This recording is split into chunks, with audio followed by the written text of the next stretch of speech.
بسم اللہ الرحمن الرحیم۔ السلام علیکم معزز ناظرین، توہین رسالت کے خلاف ہم کون کون سے آپشن استعمال کر سکتے ہیں، ہمارے پاس کون کون سے آپشن ہیں اور ہم کیا کر سکتے ہیں، اس کے لیے میرے پاس کچھ تجاویز ہیں اور میں وہ آپ سے شیئر کرنا چاہتا ہوں۔ اور میری آپ سے گزارش ہے کہ اگر آپ چاہتے ہیں کہ توہین رسالت کا یہ سلسلہ بند ہونا چاہیے، ختم ہونا چاہیے، اور گستاخان رسول کا جو نعت کا ہے وہ بند ہونا چاہیے، تو اس کے لیے آپ اس ویڈیو کو، اس پیغام کو زیادہ سے زیادہ لوگوں کے ساتھ شیئر کریں تاکہ یہ پیغام ارباب اقتدار کے پاس جو ہے وہ پہنچ جائے۔ لوگ کہتے ہیں کہ ہم حرمت رسول کی خاطر فرانس کے ساتھ جنگ نہیں کر سکتے۔ حرمت رسول اتنا حساس معاملہ ہے کہ اس کی خاطر اگر ہم مومن ہیں، مسلمان ہیں، فرانس تو کیا ساری دنیا سے بھی ہم اگر پنجہ آزمائی کر لیں تو وہ بھی کم ہے، مگر ہم چونکہ اتنی ایمانی طاقت بھی نہیں رکھتے اور اتنی مادی طاقت بھی ہمارے پاس نہیں ہے، اور جو کچھ ہمارے پاس ہے وہ ہم اپنوں کے خلاف اس کو استعمال کرنے میں مہارت رکھتے ہیں۔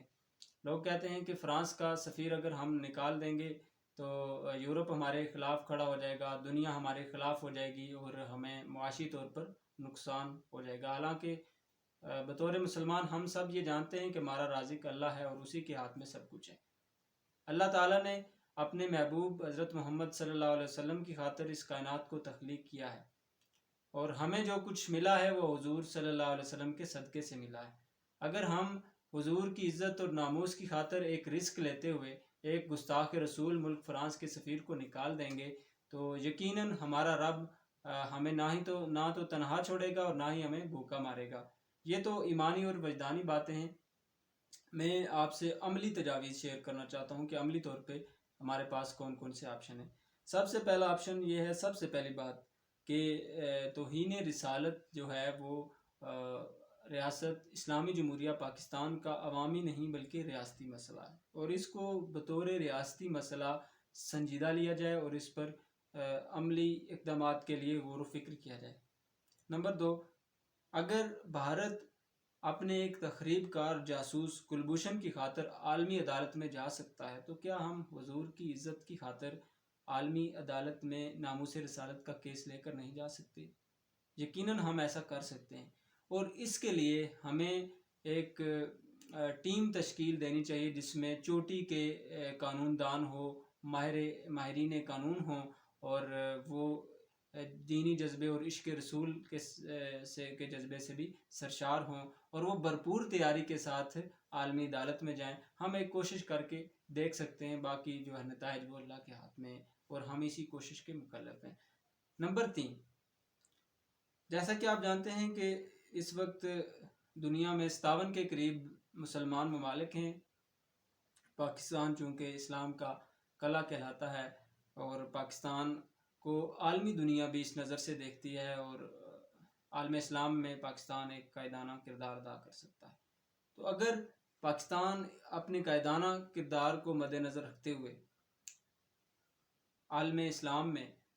اعلیٰ سطح کے وفود بھیجے، اور وہ وفد سرکاری سطح پر، سرکاری اور ریاستی سطح پر جائیں، اور وہ صرف یہی ایجنڈا لے کر جائیں کہ دنیا میں توہین رسالت کا جو سلسلہ ہے وہ بند ہونا چاہیے، اور اس کے لیے جو عالم اسلام ہے، جو مسلمان ممالک ہیں، ان کو جگایا جائے، ان کے ضمیر کو جوڑا جائے، ان کا جو سویا ہوا ایمان ہے اس کو بیدار کیا جائے۔ اس کے بعد جو عالم اسلام میں جو مسلمان ممالک ہیں، ان میں جو ہمارے سفارت خانے ہیں ان کو متحرک کیا جائے، وہاں جو اچھی اور مؤثر سفارت کاری کریں، اور یہ حرمت رسول کا ایجنڈا لے کر اس پر بھرپور طریقے سے کام کریں۔ نمبر 4، فرانس کی مصنوعات کا اگر ہم ملکی سطح پر بائیکاٹ کریں اور مسلمان ممالک کو بھی ہم اس صف میں شامل کریں، قائل کریں، ہم سفارت کاری کے ذریعے کہ فرانس جو ہے وہ ہمارے نبی صلی اللہ علیہ وسلم کی سرکاری سطح پر گستاخی کر رہا ہے، تو اس کی مصنوعات پہ اسلامی ممالک اگر پابندی لگا دیں تو یقیناً یہ فرانس کے لیے بہت بڑا معاشی دھچکا ثابت ہو سکتا ہے، اور فرانس اس رسک کو سامنے رکھتے ہوئے یقیناً جو گستاخانہ جو اس کے افعال ہیں ان سے وہ انشاءاللہ پیچھے ہٹ سکتا ہے۔ اور نمبر 5، اس مسئلے پر اس سے پہلے بھی میرا خیال ہے کہ OIC کی کوئی کانفرنس نہیں بلائی گئی۔ اگر ہنگامی سطح پر OIC کا کوئی اجلاس بلایا جائے اور دنیا کے تمام اسلامی ممالک کو آن بورڈ لے کر ان کے سربراہان کو اس بات پر قائل کیا جائے کہ حرمت رسول ایک بہت حساس معاملہ ہے اور اس پر جو ہے ہم کون کون سے عملی اقدامات کر سکتے ہیں، اگر اتنے سارے اسلامی ممالک اکٹھے ہو جائیں تو یقیناً وہ اس سلسلے کو روک سکتے ہیں، اور یہ کوئی اتنا مشکل کام بھی نہیں۔ نمبر 6، جیسا کہ آپ جانتے ہیں کہ جو اس وقت گستاخی کے مرتکب ممالک ہیں اور یورپ کے جو ممالک ہیں وہ زیادہ تر امریکن بلاک میں شامل ہیں۔ چائنا اور روس میں توہین رسالت کے واقعات بہت کم مشاہدے میں آتے ہیں، یا میرا خیال ہے کہ آپ نہ ہونے کے برابر کہہ سکتے ہیں۔ اگر پاکستان کی قیادت میں 8-10 اسلامی ممالک کم از کم 8-10 اسلامی ممالک روس اور چائنا کی حمایت سے توہین رسالت کے خلاف سلامتی کونسل میں ایک قرارداد لے آئیں، کیا یہ ممکن نہیں؟ یہ بھی ہو سکتا ہے، لیکن ہم سب کچھ کر سکتے ہیں اگر ہم کرنا چاہیں،